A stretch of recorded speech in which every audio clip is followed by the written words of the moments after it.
அன்னைக்கு சொன்னாங்க பானிபூரி விற்க வரேன்னு சொல்லிட்டு வந்தான். பிறகு ரோடு போடுறதுக்காக நாங்க வந்து வடக்கன்களை வந்து வேலைக்கு கொண்டு வரும் சொல்லிட்டு வந்தான். இங்க இன்னைக்கு பாருங்களேன், இன்னொன்னு நம்மளுடைய தமிழ் பெண்களின் நிலைமையை பார்த்துங்க. வீட்டு வேலைகள்லாம் இருக்காங்க பாருங்க, வீட்டு வேலை செய்யக்கூடிய வேலைகள் எல்லாம் பாத்தீங்கன்னா நம்மளுடைய தமிழ் பெண்கள் தான் வந்து ஈடுபடுறாங்க.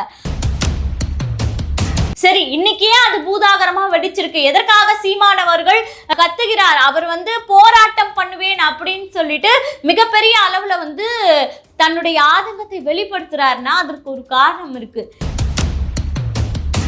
தமிழ்நாட்டின் ஆட்சியாளரை தேர்வு செய்யக்கூடிய இடத்துல இன்னைக்கு மாறி இருக்கிறார்கள். அடியாட்களாக மாறி அஜித்குமாரின் உயிரை பறித்திருக்கிறார்கள் அப்படின்னு ஒரு சம்பவம் வந்து கொடுமையான சம்பவம் அரங்கேறியதுல வட மாநிலத்தை சேர்ந்தவர்கள் தான் வந்து பாத்தீங்கன்னா ஃபுல்லா கடன் வச்சிருப்பாங்க. அங்க போயிட்டு நீங்க ஒரு அரை கிரவுண்ட்ல ஒரு நிலம் வாங்கிட முடியுமா? நான் தெலுங்கனாக இருந்தாலும் ஒரு தமிழன், தெலுங்கு தமிழன் அப்படின்னு சொல்லி கொண்டு 50 வருடங்களாக தமிழர்களை ஆண்டு கொண்டிருப்பவர்கள் பிறமொழியாளர்கள் தான்.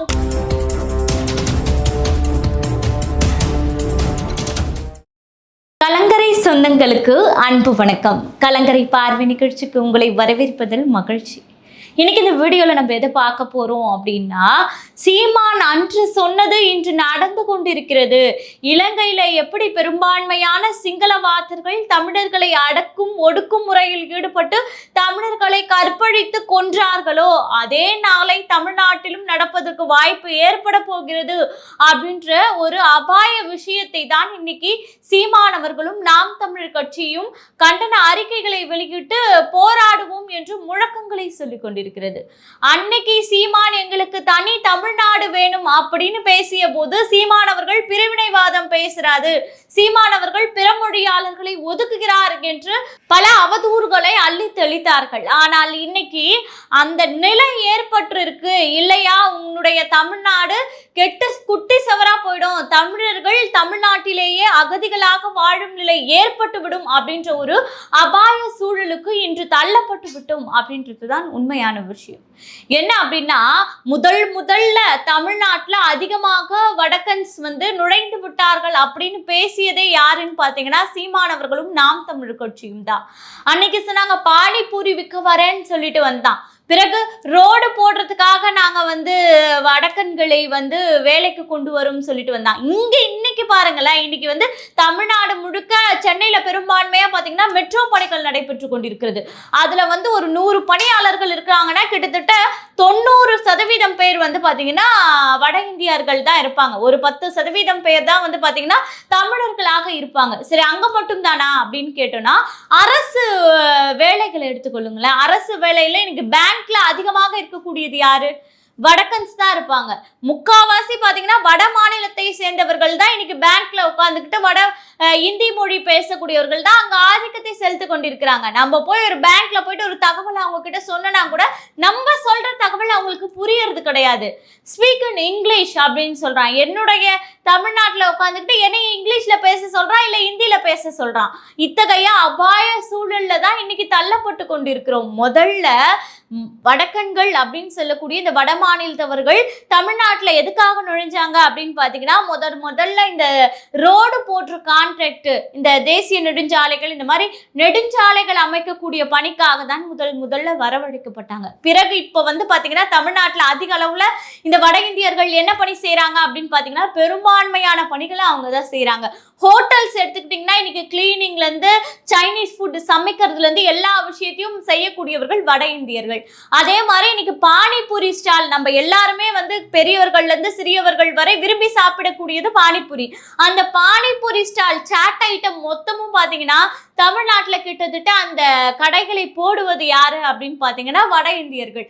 அதே மாதிரி எஸ்டேட்ஸ் இருக்கு பாருங்க, அம்பத்தூர் அந்த மாதிரியான பெரிய பெரிய எஸ்டேட் இருக்கக்கூடிய இடங்கள்ல, இந்த பெருந்துறை இந்த மாதிரி இடங்கள்ல எல்லாம் பாத்தீங்கன்னா கிட்டத்தட்ட வட மாநிலத்தவர்கள் தான் இந்த எஸ்டேட்லயும் பணியமர்த்தப்படுகிறார்கள்.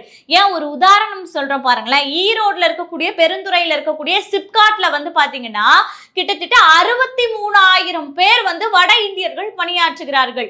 அப்ப 63% பேர் 100% அவங்க பணியாற்றுறாங்கன்னா அப்ப தமிழர்களின் வேலை வாய்ப்பு இந்த இடத்துல பறிக்கப்படுது. இது மட்டும் இல்லாம இன்னைக்கு வந்து நம்ம என்னதான் வந்து கன்ஸ்ட்ரக்ஷன்ஸ் நம்ம ஒர்க்கிங் பண்ண ஆரம்பிச்சா கான்ட்ராக்ட் எடுத்து பண்ணக்கூடிய நிலை தான் இன்னைக்கு உருவாகுது. அந்த கான்ட்ராக்ட்ல வந்து பாத்தீங்கன்னா முழுக்க இன்ஜினியர் வேணா தமிழால இருந்துட்டு போலாம். ஆனா முழுக்க அந்த கட்டட வேலைகளை செய்வது யாரு அப்படின்னு பாத்தீங்கன்னா வட இந்தியர்களாக தான் இருக்கிறாங்க. அதே மாதிரி இந்த திருப்பூர், கோவை, ஈரோடு இந்த மாதிரி தொழில் பேட்டைகள் நிறைந்திருக்கு இல்லையா? இப்ப திருப்பூர் அந்த இடம்லாம் நீங்க எடுத்துக்கிட்டீங்க அப்படின்னா துணி உற்பத்தி ஆலைகள் அதிகமாக இருக்கக்கூடிய இடம். அப்ப அந்த திருப்பூர்ல எல்லாம் பாத்தீங்கன்னா பெரும்பான்மையாக துணி வியாபாரத்தை செய்யக்கூடியவர்கள் யாரு அப்படின்னு பாத்தீங்கன்னா வடக்கர்கள் அப்படின்னே சொல்லலாம். இன்னைக்கு வீதியா வந்து கையில வந்து இந்த காட்டன் ஃப்ராக்ஸ் எல்லாம் மாட்டிட்டு வராங்களா, அதெல்லாம் நம்மளுடைய திருப்பூர்ல இருந்து இந்த வட இந்தியர்கள் தான் வந்து கொண்டு வந்து விற்பனை செய்கிறார்கள். அப்போ துணி வியாபாரமும் முழுக்க வட இந்தியர்களினுடைய கட்டுப்பாட்டுல போயிடுச்சு அப்படின்னு சொல்லலாம். சரி, இப்போ நம்ம என்ன சொல்ல வரோம் அப்படின்னா இந்த வட இந்தியவர்கள் நம்மளுடைய தமிழகத்துல இருக்கக்கூடிய அரசு வேலையாக இருக்கட்டும், தொழில்சாரா அமைப்புகள்ல இருக்கக்கூடிய வேலைகள் சொல்றோம் இல்லையா, கார்பெண்டர் வேலை, அதாவது கட்டட வேலை, அதுக்கப்புறம் எலக்ட்ரானிக் வேலை, இந்த மாதிரி வேலைகளையும் வந்து பாத்தீங்கன்னா இப்ப பெரும்பான்மையா வடக்கர்கள் தான் செஞ்சு கொண்டிருக்காங்க. சரி, அப்ப தமிழர்கள் என்னதான் வேலை செய்கிறார்கள் அப்படின்னு பாத்தீங்கன்னா அரசு வந்து வேலையாக வைத்திருக்குது இல்லையா இந்த டாஸ்மார்க், அதுல வந்து ஊழியர்களாக நம்மளுடைய தமிழர்கள் வேலை பார்க்கறாங்க. அது மட்டும் இல்லாம பெரிய கட்டடங்கள்லாம் இருக்குல்ல, அதுக்கெல்லாம் செக்யூரிட்டி பணிகள்ல வந்து பாத்தீங்கன்னா நம்மளுடைய தமிழர்கள் வேலை பார்க்கறாங்க. இன்னொன்னு, நம்மளுடைய தமிழ் பெண்களின் நிலைமையை பார்த்துங்க. வீட்டு வேலைகள்லாம் இருக்காங்க பாருங்க, வீட்டு வேலை செய்யக்கூடிய வேலைகள் எல்லாம் பாத்தீங்கன்னா நம்மளுடைய தமிழ் பெண்கள் தான் வந்து ஈடுபடுறாங்க.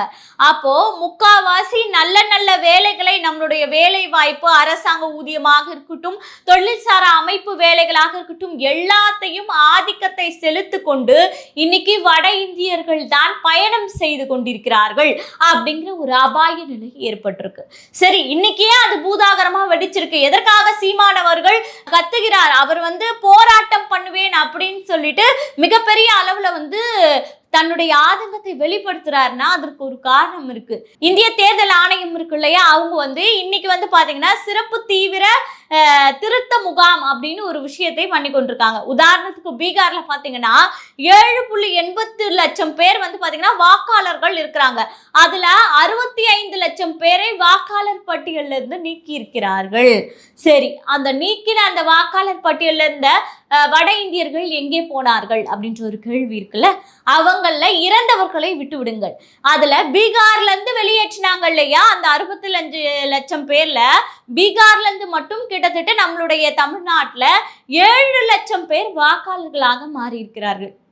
அப்ப மத்திய பிரதேசம், உத்தரப்பிரதேசம், திரிபுரா, இப்படி வந்து வட மாநிலங்கள் பல மாநிலங்கள் இருக்குல்ல, அங்கெல்லாம் இந்த சிறப்பு தீவிர திருத்தம் வாக்காளர் பட்டியலை செய்யும் போது அங்க இருக்கக்கூடிய கிட்டத்தட்ட வட மாநிலத்தை சேர்ந்தவர்கள் 2 கோடி பேர் வந்து நம்மளுடைய தமிழ்நாட்டுல கிட்டத்தட்ட என்னென்ன வாங்கியிருக்காங்கன்னா ரேஷன் கார்டு வாங்கியிருக்காங்க, ஆதார் கார்டு வாங்கியிருக்காங்க, ஓட்டர் ஐடி வாங்கியிருக்காங்க.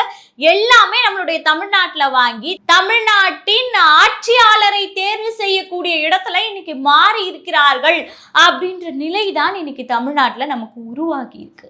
அப்ப பாருங்களேன், ஒரு 60,000 பேர்ல இருந்து 70,000 வாக்குகள் வந்து நம்ம செலுத்துறோம் அப்படின்னா நம்மளால ஒரு எம்எல்ஏ தேர்வு செய்ய முடியும். அப்ப 2 லட்சம் பேர் அப்படின்னு நம்ம கணக்கு எடுத்துக்கிட்டோம்னா கிட்டத்தட்ட 35 எம்எல்ஏக்கள் கணக்கு வராங்களா இல்லையா?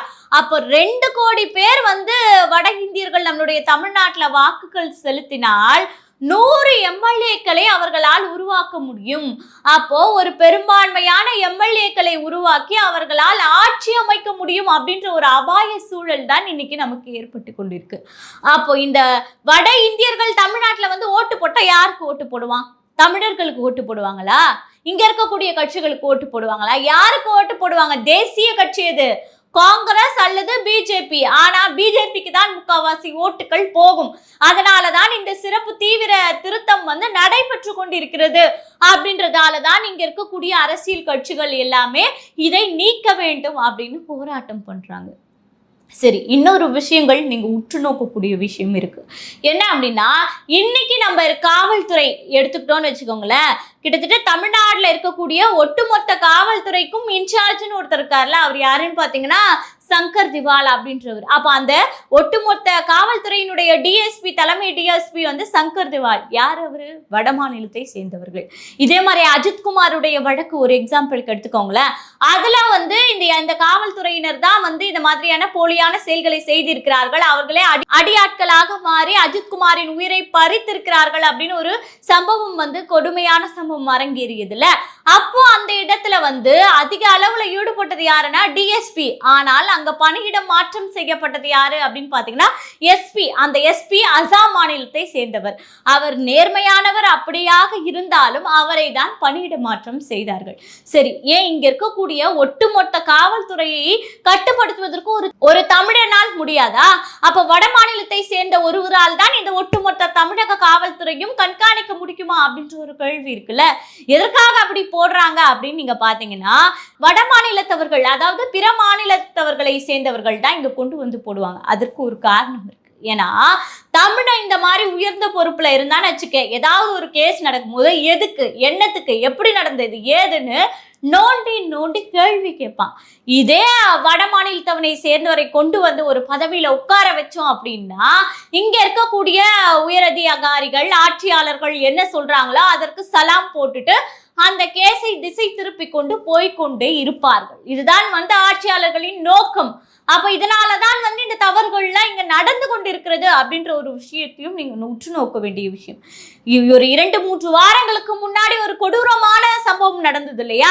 ஒரு 13 வயது சிறுமியை திருவள்ளூர்ல ஒரு வட மாநிலத்தவன் கொண்டு போய் காட்டுல வச்சு கிட்டத்தட்ட அந்த குழந்தையை கற்பழித்து சீரழித்து இருக்கிறார். அவரை தேடுவதற்கு 700 போலீஸ் அமைச்சாங்க, 5-6 தனிப்படை அமைச்சு எங்கிருந்தோ கர்நாடகாவிலையோ எங்கிருந்தோ பிடிச்சு கொண்டு வந்து அந்த நபரை கைது செய்தாங்க 15 நாட்களுக்கு பிறகு. அப்போ இந்த வட மாநிலத்தவர் கொஞ்சம் கொஞ்சமாக முதல்ல சாலை பணி, அப்புறம் பானிபூரி பணி, பிறகு வந்து அனைத்து பணிகளையும் இங்க செஞ்சு கொண்டு என்ன பண்றாங்க அப்படின்னா, நம்மளுடைய சிறுமிகளையும் தமிழக பெண்களையும் கற்பழித்து கொலை செய்யக்கூடிய அளவுல இந்த வட மாநிலத்தவர்கள் இன்னைக்கு வந்து ஆதிக்கத்தை செலுத்தி வருகிறார்கள். இன்னொரு உதாரணம் சொல்ற பாருங்களேன். திருப்பூர்ல பெரும்பான்மையாக இந்த ஆடை உற்பத்தி நிலையம் இருக்குல்ல, இதுல வந்து ஒரு மாதத்துக்கு முன்னாடி வந்து பாத்தீங்கன்னா திருப்பூர்ல 2 தமிழ் போலீஸ்களை அங்க இருக்கக்கூடிய வட இந்தியர்கள் எல்லாருமே சேர்ந்து தாக்கி இருக்கக்கூடிய சம்பவம் கூட இதே தமிழ்நாட்டுல தான் நடந்திருக்கு. அப்போ தமிழ் மக்களின் உயிருக்கு, தமிழ் மக்களின் உடைமைக்கு, உரிமைக்கு இங்க வந்து பாத்தீங்கன்னா பாதிப்பு ஏற்பட்டு கொண்டிருக்கிறது. வட இந்தியர்கள் முழுவதும் ஆதிக்கம் செலுத்துவார்கள். ஆனால் தமிழர்கள் நாளை அடக்கு ஒடுக்கு முறைக்கு ஆளாக்கப்பட்டு பெண்கள், சிறுமிகள் என சரமாரியாக கற்பழிக்கப்பட்டு அன்று மேதகு அவர்கள் எதற்காக தனி ஈழம் வேண்டும் என்று கேட்டு தன்னுடைய உயிரையே விட்டாரோ, அதே போல் அவல நிலை இன்று தமிழ்நாட்டில் ஏற்பட்டு விடுமோ அப்படின்ற பயமும் பதட்டமும் இன்னைக்கு அதிகமாகிவிட்டது. இதற்காக தான் நாம் தமிழர் கட்சி அப்பையிலிருந்து போராடி கொண்டிருந்தாங்க. தமிழ்நாடு வேண்டும் எங்களுக்கு அப்படின்னு கேட்ட போது சீமான் பிரிவினைவாதி அப்படின்னு முத்திரை குட்டப்பட்டார். இன்னொரு உதாரணம் நம்ம பேசுவோம். அங்கிருந்து, அதாவது வட மாநிலத்திலிருந்து வந்து வேலை செய்பவர்களை பற்றி நம்ம பேசிட்டு இருந்தோம் இவ்வளவு நேரம். ஆனா இங்க தமிழ்நாட்டிலேயே சவுகார்பேட் போன்ற பகுதிகள்லாம் நீங்க எடுத்துக்கிட்டீங்க அப்படின்னா, வட மாநிலத்தை சேர்ந்தவர்கள் தான் வந்து பாத்தீங்கன்னா ஃபுல்லா கடை வச்சிருப்பாங்க. அங்க போயிட்டு நீங்க ஒரு அரை கிரவுண்ட்ல ஒரு நிலம் வாங்கிட முடியுமா? அங்க போயிட்டு ஒரு கடை வச்சிட முடியுமா தமிழ் மக்களால்? கொஞ்சம் நினைச்சு பாருங்க. அது மட்டுமா, இங்க இருக்கக்கூடிய ஆட்சியாளர்கள்லாம் வந்து பாத்தீங்கன்னா அந்த சவுகார்பேட் தொகுதிக்கு போகும்போது மட்டும் ஹிந்தியில பதாகைகள் வச்சுக்கொண்டு ஹிந்தியில வந்து போஸ்டர்கள் ஒட்டி போய் ஓட்டு கேட்பாங்க. அங்க இருக்கக்கூடிய ஒட்டுமொத்த மார்வாடிஸும் பாத்தீங்கன்னா தமிழ்நாட்டில் விற்பனை செய்யக்கூடிய அனைத்து தங்க நகைகளையும் அந்த மார்வாடிகள் தான், தங்க கடைகள், இந்த விஷயம் எல்லாம் செஞ்சு கொண்டிருக்கிறாங்க. அப்போ தங்கத்தில் இருக்கக்கூடிய அத்தனை வியாபாரத்தையும் பார்க்கக்கூடியவர்கள் யாராக இருக்கிறாங்க? இந்த வடக்கர்களாக இருக்கிறாங்க. அப்போ இவங்க வந்து இங்க முதலாளித்துவத்தில் அமர்ந்து கொண்டிருக்கிறார்கள், இந்த வட இந்தியாவை சேர்ந்தவர்கள். ஏன் மகாவீர் ஜெயந்தி அவங்களுக்கு ஒரு வழிபாடு முறையில் இருக்கக்கூடியது மகாவீர் ஜெயந்தி. அந்த மகாவீர் ஜெயந்திக்கு யாருமே வந்து கறி சாப்பிடக்கூடாதுன்னு தமிழக அரசே வந்து பாத்தீங்கன்னா கறிக்கடைகளை மூடுது, டாஸ்மார்க்க மூடுது.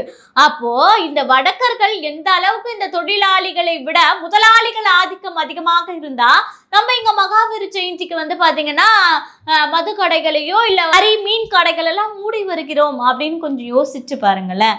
ஏற்கனவே தமிழ்நாட்டுல வந்து பாத்தீங்கன்னா கிட்டத்தட்ட 30ல இருந்து 35 எம்எல்ஏக்கள் பிற மொழியாளர்கள் தான் இருக்காங்க. 50 வருஷமா நான் தெலுங்கனாக இருந்தாலும் ஒரு தமிழன், தெலுங்கு தமிழன் அப்படின்னு சொல்லி கொண்டு 50 வருடங்களாக தமிழர்களை ஆண்டு கொண்டிருப்பவர்கள் பிறமொழியாளர்கள் தான். 30ல இருந்து 35 எம்எல்ஏக்கள். அதற்காகத்தான் நாம் தமிழ் கட்சியும் சீமானவர்களும் முதலில் திராவிடத்தை ஒழிக்கணும், தமிழன் தமிழ் மண்ணை ஆளணும், தமிழ் மக்கள் தமிழ்நாட்டுக்கு சொந்தக்காரர்களாக இருக்கணும் அப்படின்னு போராடுறாங்க. தமிழ் தேசியம் மலர்ந்தால் தான் இந்த திராவிடம் ஒழியும் அப்படின்ற விஷயத்தை நோக்கி இன்னைக்கு போராட்ட களத்தில் இன்னைக்கு போராடி கொண்டிருக்கிறார்கள். இப்படிப்பட்ட அபாயமான சூழ்நிலைகள் இப்போது வட இந்தியர்களின் படையெடுப்பு இங்க தமிழ்நாட்டுல அதிகமாகுது அப்படின்னும் போது அப்போ வந்து ஒட்டுமொத்த இனத்தையும் இவர்கள் அழித்து விடுவார்களோ அப்படிங்கிற ஒரு பயம் ஏற்படுதுல்ல. நீங்க இன்னொரு கேள்வியும் கேட்கலாம், ஏன் வட இந்தியர்கள் தான் இங்க தமிழ்நாட்டுக்கு வராங்களா? இது தமிழ்நாடு என்ன தனி நாடா? நம்ம தமிழர்கள் தான் உலக நாடுகள்ல வேற எங்கேயுமே போய் வாழலையா அப்படின்னு கேட்கலாம். இந்த கேள்வி எல்லாருக்குமே இருக்கு. எல்லாரும் போய் தமிழர்கள் மற்ற உலக நாடுகள்ல வாழறாங்க, இல்லைன்னு நான் சொல்லல. இதே பாம்பேல போறாங்க, எல்லா இடங்கள்லயும் பரவி இருக்காங்க. ஆனா அந்தந்த மாநிலத்துல போயிட்டு அந்தந்த மாநிலத்தின் அரசு பணியையோ அல்லது அந்த ஆட்சியாளர்களை தீர்மானிக்க கூடிய இடத்திலேயோ வந்து பாத்தீங்கன்னா இந்த தமிழர்கள் இருப்பதில்லை. தொழிலுக்காக போய் ஏதோ ஒரு தொழில் செய்து கொண்டு வருமானம் ஈட்டுவதற்காக போறாங்களே தவிர அந்த மாநிலத்தின் பெரும்பான்மையான பொருளாதாரத்தினுடைய மைய புள்ளியாகவோ ஆட்சி அமைக்கக்கூடிய அதிகாரத்தை உருவாக்கும் இடத்திலோ அந்த தமிழர்கள் அமைவதில்லை. இப்ப நம்ம படையெடுத்து வரக்கூடிய இந்த வட இந்தியர்களை தடுக்கணுமா? அப்படி இல்லைன்னா இங்க பூர்வீகமாக முதலாளிகளாக தமிழர்கள் மத்தியில் வாழ்ந்து கொண்டிருக்கிறார்களே இவர்களினுடைய வளர்ச்சியை தடுக்கணுமா அப்படின்றதுதான் இன்று வந்து ஒரு மிகப்பெரிய கேள்வியாக எழுந்திருக்கிறது அப்படின்னே சொல்லலாம். ஆகவே தமிழ் மக்களே நாம் தான் விழிப்புணர்வுடன் இருக்க வேண்டும். ஏன்னா என்னைக்கு வந்து தமிழ்நாட்டை தமிழ ஆள்றானோ அன்னைக்குதான் தமிழனுக்கு விடிவு காலம் வரும் அப்படின்னு சொல்லக்கூடிய அபாய நிலைக்கு தான் நாம் பின்தோக்கி தள்ளி கொண்டிருக்கிறோம் அப்படின்னே சொல்லணும். அன்றிலிருந்து இன்று வரை பிற மொழியாளர்களே ஆட்சி செய்ய விட்டுட்டு தமிழன் அடங்கியே இருப்பதால் தான் இன்று வட இந்தியர்களும் நம்மை ஆட்சி செய்வதற்காக படையெடுத்து கொண்டு வருகிறார்களோ அப்படின்ற கேள்வி எழுந்திருக்கிறது. அதற்கான விடை மக்களாகிய உங்களிடமே தான் விட்டுவிடணும். நன்றி, வணக்கம்.